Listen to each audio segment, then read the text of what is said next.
नमस्ते दोस्तों। आप सभी का स्वागत है आईटी युग में। आज की हमारी चर्चा ना थोड़ी अलग होने वाली है। क्या ये बात हैरान करने वाली नहीं लगती कि आज सिलिकॉन वैली के सर्वर्स पर जो आर्टिफिशियल इंटेलिजेंस हिंदी सीख रहा है वो असल में उन सदियों पुराने व्याकरण नियमों पर काम कर रहा है। बिल्कुल, और जिनसे स्कूल के दिनों में अक्सर भागने का मन करता था, है ना? हाँ, एकदम सही कहा। तो आज की इस चर्चा में ना हम उन मोटे मोटे पन्नों वाली किताबों और रटने वाले जो उबाऊ नियम होते हैं उनको किनारे रख देते हैं। आज हम हिंदी भाषा के उस वैज्ञानिक और गणितीय ब्लूप्रिंट को डिकोड करेंगे जिसे संधि कहा जाता है। सही बात है, क्योंकि ये सिर्फ अक्षरों का जोड़ घटाव नहीं है। ये ध्वनि विज्ञान यानी फोनेटिक्स का एक पूरा आर्किटेक्चर है। और इस विशेष विश्लेषण का मुख्य उद्देश्य भी यही है कि संधि को फॉर्मूले की तरह रटने की बजाय ना उसकी पीछे की जो भौतिकी और शरीर विज्ञान है उसको समझा जाए। इसके पीछे का क्यों और कैसे समझना ही असली कुंजी है। तो भाषा के इस विज्ञान को समझने के लिए ना सबसे पहले इसके मूल सिद्धांत पर आते हैं। चलिए इसे थोड़ा डिकोड करते हैं। जी बिल्कुल। अगर इसे भौतिकी या रसायन विज्ञान के नजरिए से देखा जाए तो ये मुझे बिल्कुल संलयन यानी फ्यूजन और विखंडन यानी फिशन की तरह लगता है। फ्यूजन और फिशन, ये बहुत ही सटीक उपमाएं है ना? जब दो अलग अलग अणु बहुत तेज गति से टकराते हैं तो वे केवल एक साथ खड़े नहीं होते, बल्कि उनका स्वरूप बदल जाता है। एक नई ऊर्जा पैदा होती है, जैसे सम जिसका अर्थ है अच्छी तरह और धी जिसका अर्थ है योग। ये दोनों मिलकर संपूर्ण योग बनाते हैं। और विच्छेद इसका ठीक उल्टा है, उस नए रूप को वापस तोड़कर मूल अवस्था में लाना। देखिए, संलयन वाली ये बात ना इस पूरी प्रक्रिया के केंद्र में है। जब दो शब्द पास आते हैं तो केवल उनका मिलन काफी नहीं होता। तो फिर असली मिलन क्या है? स्रोत सामग्री बहुत स्पष्ट रूप से एक शब्द का उपयोग करती है और वो है विकार। दो निकटवर्ती वर्णों के परस्पर मेल से जो विकार उत्पन्न होता है वही संधि है। विकार का सीधा अर्थ है परिवर्तन या म्यूटेशन। अच्छा, तो बिना घर्षण और बिना बदलाव के कोई संलयन नहीं हो सकता? एकदम। अगर दो शब्द पास आएं और उनमें कोई ध्वनिगत परिवर्तन ना हो तो वो महज एक संयोग है, संधि नहीं। असली संधि तब होती है जब पहले शब्द की आखिरी ध्वनि और दूसरे शब्द की पहली ध्वनि आपस में रगड़ खाती हैं। इसे ना वीरांगना शब्द के उदाहरण से समझा जा सकता है। अरे हाँ, वीर और अंगना का टकराना। बिल्कुल। एक तरफ वीर है जिसके अंत में अ की ध्वनि है, दूसरी तरफ अंगना है जिसकी शुरुआत भी अ से हो रही है। जब ये दोनों अ आपस में टकराते हैं तो गले की स्वर तंत्रियों को बिना रुके उस ध्वनि को लंबा खींचना पड़ता है। वोकल कॉर्ड्स पर जोर पड़ता है। जी, और इसी खिंचाव के कारण दो छोटे अ मिलकर एक बड़ा आ बन जाते हैं। ये जो आ की मात्रा का निर्माण हुआ, यही वो विकार है। ओहो, ये तो सच में शब्दों की एक रासायनिक प्रतिक्रिया है। और इस पूरी संरचना को मुख्य रूप से 3 बड़े स्तंभों पर खड़ा किया गया है: स्वर संधि, व्यंजन संधि और विसर्ग संधि। तो सबसे पहले स्वरों की दुनिया से शुरुआत करते हैं। बिल्कुल। स्वर संधि पूरी तरह से गले और मुंह के आकार पर निर्भर करती है। इसकी ट्रिक्स के पीछे का विज्ञान क्या है, इस पर बात करते हैं। मैंने भी स्रोतों को गहराई से देखा है और इसमें स्वर संधि की कुछ बहुत ही दिलचस्प 3D विजुअल ट्रिक्स सामने आती हैं जिनसे कोई भी इसे आसानी से पहचान सकता है। जैसे सबसे पहले दीर्घ संधि को लेते हैं। दीर्घ का अर्थ ही होता है बड़ा या लंबा। जब समान स्वर आपस में टकराते हैं तो वे हमेशा अपना बड़ा रूप ले लेते हैं। जैसे भोजन और आलय टकराए तो अ और आ मिलकर आ बने, यानी भोजनालय। और रवि और इंद्र के मिलने पर छोटी ई बड़ी ई में बदल गई, रवींद्र। यह ध्वनि का विस्तार है। और यह विस्तार इसलिए होता है क्योंकि फेफड़ों से निकलने वाली हवा को मुंह में एक ही स्थान पर थोड़ा अधिक समय तक रोका जाता है। समान स्वरों को अलग अलग बोलने के बजाय ना हमारा मुंह ऊर्जा बचाने के लिए उन्हें एक लंबी ध्वनि में बदल देता है। क्या बात है! ऊर्जा बचाने का ये लॉजिक तो गुण संधि में भी दिखता है, जहां असमान स्वर मिलते हैं। जब अ या आ के साथ ई, ऊ या री टकराते हैं तो एक नई ध्वनि पैदा होती है, ए, ओ और अर। जी, जैसे महा और उत्सव मिले तो आ और ऊ ने मिलकर ओ बनाया और शब्द बन गया महोत्सव। लेकिन यहाँ सबसे ज्यादा दिलचस्प है वृद्धि संधि। वृद्धि यानी ग्रोथ। हाँ, इसके लिए स्रोतों में एक बहुत ही अचूक विजुअल ट्रिक दी गई है। जब भी किसी शब्द के ऊपर डबल मात्राएं दिखें, यानी ए या ओ की मात्रा, तो वहां वृद्धि संधि होने की संभावना सबसे अधिक होती है। जैसे सदा और एव मिलकर बनते हैं सदैव। उस डबल मात्रा वाले विजुअल के पीछे की एनाटॉमी को समझना भी जरूरी है। देखिए, जब सदा का उच्चारण किया जाता है तो आ की ध्वनि के लिए जबड़ा नीचे जाता है और मुंह पूरा खुलता है।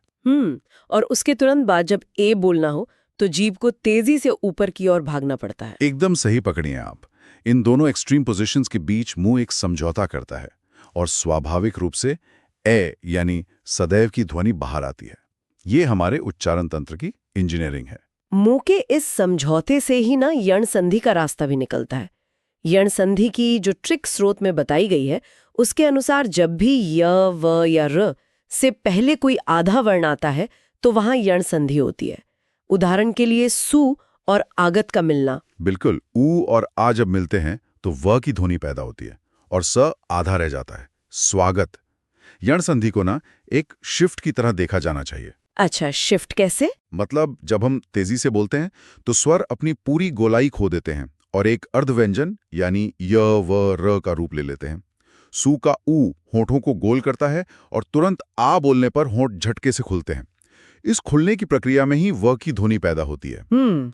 लेकिन इन सब के बीच एक ऐसी संधि भी है जो अक्सर चकमा दे देती है, अयादि संधि। हाँ, वो थोड़ी ट्रिकी होती है। जहां ए, ओ जब किसी अन्य स्वर से टकराते हैं तो टूटकर अय, आय, अव और आव में बदल जाते हैं। प्रतियोगी परीक्षाओं के स्रोतों में ना इसका एक बहुत ही प्रसिद्ध उदाहरण है जो CTT जैसे एग्जाम्स में अक्सर पूछा जाता है, पवन शब्द का विच्छेद। हाँ, ये बहुत आम सवाल है। पहली नजर में ऐसा लगता है जैसे ये प और वन से बना हो। वो एक बहुत ही आम धारणा है, लेकिन इसका सही विच्छेद पो और अन होता है। इसके पीछे होठों की जो वायु गतिकी है ना, जिसे एरोडायनेमिक्स कहते हैं, वो काम करती है। वायु गतिकी वो कैसे काम करती है यहाँ? देखिए, पो बोलते समय होंठ पूरी तरह गोल होते हैं और अन बोलते समय वे सामान्य स्थिति में आते हैं। जब पो और अन को बिना रुके एक साथ बोला जाए, पो अन पोआन, तो होठों के गोल होने और खुलने के बीच जो हवा का घर्षण होता है वो स्वतः ही अव की ध्वनि बनाता है। ओहो, तो इसलिए पो प्लस अन मिलकर पवन बन जाता है। स्वरों का ये विज्ञान तो सच में पानी में अलग अलग रंग मिलाने जैसा है, जो मिलकर एक नया रंग बना देते हैं। बिल्कुल सही उपमा है। लेकिन जब हम व्यंजन संधि की तरफ बढ़ते हैं ना, तो ये परिदृश्य पूरी तरह बदल जाता है। यहाँ स्वरों जैसी तरलता नहीं है।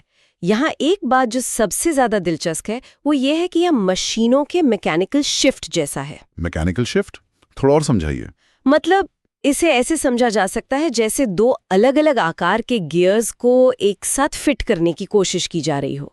जब वे टकराते हैं तो मशीन जैम न हो जाए, इसलिए एक गियर को अपनी शक्ल बदलकर दूसरे के सांचे में ढलना ही पड़ता है। यहाँ एक वर्ण दूसरे को बदलने पर मजबूर करता है। गियर्स की ये एनालॉजी यहाँ बिल्कुल सटीक बैठती है, क्योंकि व्यंजन ध्वनियों के उच्चारण में जीभ, तालु और दांतों का सीधा टकराव होता है। इस टकराव को सुचारू रूप से चलाने के लिए कुछ नियम बने हैं। जैसे कि पहला नियम है किसी वर्ग के पहले वर्ण का अपने ही वर्ग के तीसरे वर्ण में बदल जाना। जैसे क का ग बन जाना। दिक और ईश मिलकर दिगीश बनते हैं। तो क अचानक से ग में क्यों बदल जाता है? इसके पीछे का क्या कारण है? देखिए, इसका कारण गले का कंपन है। यहाँ हमें सघोष और अघोष ध्वनियों को समझना होगा। सघोष ध्वनियां वो होती हैं जिन्हें बोलते समय गले की स्वर तंत्रियों में कंपन होता है, वाइब्रेशन होता है, जैसे सभी स्वर या ग, ज, ड। और अघोष बिना कंपन के निकलती हैं? जी, अघोष ध्वनियां बिना कंपन के निकलती हैं, जैसे क, च, ट।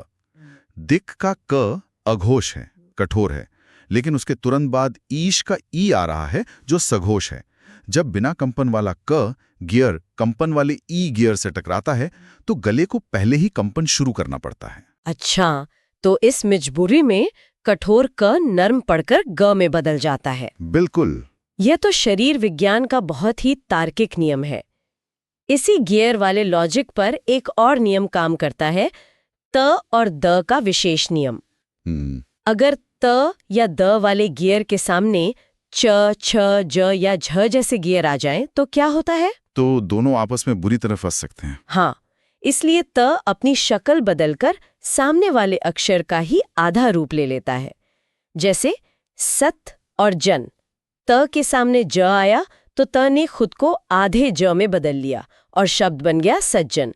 या जगत और जननी मिलकर बन गए जगत जननी। भाषा विज्ञान में इसे समीकरण या असिमिलेशन कहा जाता है। एक मजबूत ध्वनि अपने आसपास की कमजोर ध्वनि को अपने सांचे में ढाल लेती है ताकि बोलने में जीभ को कम मेहनत करनी पड़े। इसी तरह नाम व्यंजनों की इंजीनियरिंग में एक और शानदार शॉर्टकट है, म का नियम। अरे हाँ, वही नियम जहां म के बाद कोई भी व्यंजन आने पर म ऊपर जाकर एक बिंदु यानी अनुस्वार बन जाता है ना? जी बिल्कुल। जैसे सम और कल्प मिलकर संकल्प बनते हैं। हाँ, अनुस्वार का मतलब है नाक से निकलने वाली ध्वनि। जब जीभ म बोलने के लिए होंठ बंद करती है और तुरंत बाद क बोलने के लिए उसे गले के पिछले हिस्से तक जाना पड़ता है, तो ये बहुत लंबी यात्रा होती है। हाँ, तो भी शॉर्टकट कैसे लिया जाता है? इस यात्रा को छोटा करने के लिए होंठ बंद करने के बजाय हवा को सीधे नाक से बाहर निकाल दिया जाता है, जिसे हम बिंदु के रूप में लिखते हैं। यह भाषा का एक ऐसा शॉर्टकट है जो बोलने की गति को टूटने नहीं देता। वाह, व्यंजनों के इस मैकेनिकल टकराव को पार करने के बाद ना एक और रहस्यमयी दुनिया आती है, विसर्ग संधि। गियर्स के टकराव के बाद अब बात करते हैं भाषा में सांस के रूपांतरण की। संस्कृत निष्ठ शब्दों के अंत में जो दो छोटी बिंदियां लगती हैं, उन्हें विसर्ग कहा जाता है। जी। अक्सर ये सवाल मन में आता है कि क्या ये सिर्फ दो छोटी बिंदियां सच में पूरे शब्द का अर्थ और उच्चारण बदल सकती हैं? देखिए, विसर्ग को अक्षरों की तरह नहीं देखा जाना चाहिए। ये मूल रूप से गले से निकलने वाली एक अतिरिक्त सांस या हवा का झोंका है। इसका उच्चारण हल्की ह ध्वनि के समान होता है। इसलिए विसर्ग संधि को द ब्रेथ ट्रांसफॉर्मेशन कहना गलत नहीं होगा। द ब्रेथ ट्रांसफॉर्मेशन सुनने में कितना दिलचस्प लग रहा है ना? जब ये सांस का झोंका किसी स्वर या व्यंजन से टकराता है, तो हवा का प्रवाह मुंह के अंदर अलग अलग रास्तों से गुजरकर नई ध्वनियां बनाता है। स्रोतों के अनुसार ये सांस का झोंका मुख्य रूप से 3 रूपों में बदलता है, ओ की मात्रा में, र में या फिर शकार यानी श श स में। जी, विसर्ग का ओ में बदलना सबसे आम है। अगर विसर्ग से पहले अ हो और उसके बाद कोई गूंजने वाला वर्ण आए तो वो सांस ओ में बदल जाती है। मनः और रथ का उदाहरण लेते हैं। मनः बोलते समय जो हवा गले से निकली वो तुरंत बाद आने वाले र से टकराई। र बोलते समय जीभ मुड़ती है, जिसके कारण हवा को बाहर निकलने के लिए होठों को गोल करना पड़ता है और वो हवा ओ की ध्वनि में बदल जाती है, मनोरथ। और शकार में बदलने का विज्ञान क्या है? जैसे नेह और चल मिलकर निश्चल बन जाते हैं। हवा आधे श में कैसे बदल गई? ये मुंह के तालु का विज्ञान है, पैलेट जिसे कहते हैं। जब नेह के बाद चल का च आता है तो च बोलने के लिए जीभ को तालु पर चिपकना पड़ता है। जो हवा विसर्ग के रूप में बाहर आ रही थी वो जीभ और तालु के बीच की उस छोटी सी जगह से घिसटती हुई बाहर निकलती है। अच्छा, तो इसी घर्षण से श की सीटी जैसी ध्वनि पैदा होती है। बिल्कुल। और अगर सामने त या स हो तो हवा दांतों के पास से टकराकर निकलती है, जिससे वो आधे सौ में बदल जाती है। जैसे निह और तार मिलकर निस्तार बनते हैं। ये सारी प्रक्रिया इतनी सूक्ष्म है कि हम बोलते समय इसका एहसास भी नहीं करते। लेकिन इन सब बातों के बाद एक बहुत बड़ा सवाल खड़ा होता है, मतलब तो इस सब का असली मतलब क्या है? क्या मतलब है, बताइए। प्राचीन व्याकरण के नियमों को समझने के बाद सवाल ये उठता है कि आज के आधुनिक युग में और हमारे सुनने वालों के लिए इसका व्यावहारिक उपयोग क्या है? हमने शुरुआत में कंप्यूटर और एआई का जिक्र किया था। जी, किया था। स्रोतों में विशाल गोयल और प्रियंका गुप्ता के एक शोध का उल्लेख है जो बताता है कि नेचुरल लैंग्वेज प्रोसेसिंग यानी एनएलपी इन्हीं व्याकरणिक नियमों को रूल बेस्ड एल्गोरिदम में बदलती है। सही कहा। डिजिटल युग में कंप्यूटर को भाषा सिखाने के लिए तर्क या लॉजिक की जरूरत होती है। जी। कंप्यूटर भावनाओं या संदर्भों को इंसानों की तरह नहीं समझता, उसे रूल बेस्ड एल्गोरिदम चाहिए। यानी अगर अ के बाद अ आए तो उसे आ कर दो। ये कंप्यूटर के लिए एक कोडिंग कमांड है, इफ देन एल्स स्टेटमेंट की तरह। बिल्कुल। जब कंप्यूटर को हिंदी टेक्स्ट का विश्लेषण करना होता है तो वो इन्हीं संधि नियमों का उपयोग करके शब्दों को उनके मूल रूप में तोड़ता है ताकि उनका सही अर्थ निकाला जा सके। रिसर्च के अनुसार इन नियमों को एल्गोरिदम में बदलने से कंप्यूटर की सटीकता 60 से 80% तक हो जाती है। जो नियम कभी ताड़पत्रों पर लिखे गए थे, वे आज सिलिकॉन चिप्स के अंदर भाषा को प्रोसेस कर रहे हैं। ये सच में कमाल की बात है। लेकिन अगर ये नियम इतने ही वैज्ञानिक और गणितीय हैं, तो कंप्यूटर की एक्यूरेसी 100% क्यों नहीं है? देखिए, क्योंकि इंसानी भाषा पूरी तरह से मशीन नहीं है। समय के साथ उच्चारण की आदतों में बदलाव आता है, जिससे हर नियम के कुछ अपवाद जन्म लेते हैं, एक्सेप्शंस आ जाते हैं। और यही अपवाद कंप्यूटर को भी उलझाते हैं और प्रतियोगी परीक्षाओं में भी चक्रव्यूह का काम करते हैं, जिन्हें PYQ ट्रैप्स कहा जाता है। एकदम सही। परीक्षा में एग्जामिनर जानबूझकर वही शब्द चुनते हैं जो इन नियमों को तोड़ते हैं, क्योंकि वे ये जांचना चाहते हैं कि विषय की समझ कितनी गहरी है। जैसे कोई उदाहरण? एक शब्द है अक्षोहिणी, जिसका अर्थ होता है सेना का एक बहुत बड़ा भाग।